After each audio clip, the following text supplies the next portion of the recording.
Vous êtes le pilier de cette nation, vous les enfants.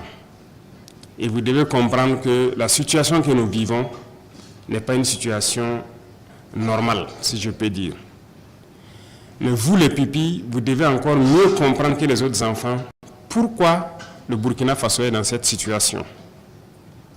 Qu'est-ce que nous sommes en train de faire pour nous sortir et qu'est-ce que nous devrons faire pour que cette situation n'arrive plus à l'avenir. Voilà pourquoi, en plus de l'école, vous devrez bénéficier de formations particulières. Parce que vous êtes les témoins de la situation, les témoins aujourd'hui et vous serez les témoins demain.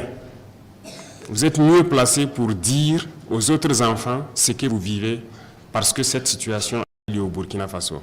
Des actions sont déjà en cours pour l'amélioration des conditions de vie de ces enfants affectés par la situation sécuritaire, mais la tâche est loin d'être terminée. Les invités du chef de l'État posent des préoccupations en lien avec l'accès aux services sociaux. Outre l'éducation, l'on dénombre notamment la santé, le logement et le transport. Nous sommes en train de prendre toutes les mesures pour que vous soyez à l'aise, que vous ayez l'école gratuitement, que vous ayez les soins gratuitement et que vous puissiez vous déplacer gratuitement.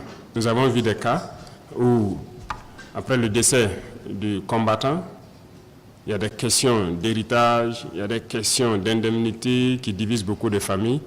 Il y a des gens qui sont cherchés de leur famille et tout. Vous avez parfaitement raison. Mais nous sommes en train de commencer un programme à travers certaines structures de l'État et aussi nous avons invité des partenaires privés aussi à se joindre à nous pour l'urbanisation. Donc il y aura beaucoup de logements sociaux, notamment ce que vous avez pu peut-être voir à la télé, des logements sociaux qu'on va faire un peu en hauteur, des systèmes d'appartements. L'État va s'impliquer pour pouvoir aussi, dans ces appartements-là, vous prendre en compte. Pour que lorsque quelqu'un et sa maman ne sont pas bien accueillis dans une famille donnée, que l'État puisse trouver un appartement et les donner pour qu'ils puissent habiter. Donc, s'il plaît à Dieu, à partir de 2026, les constructions vont commencer petit à petit pour qu'on puisse dégager des logements sociaux aussi pour nos pupilles que vous êtes. Ibrahim Traoré incarne aujourd'hui l'espoir d'un Burkina Faso tourné vers l'avenir. Son engagement pour la jeunesse, l'éducation et la souveraineté nationale montre un leadership qui dépasse les discours.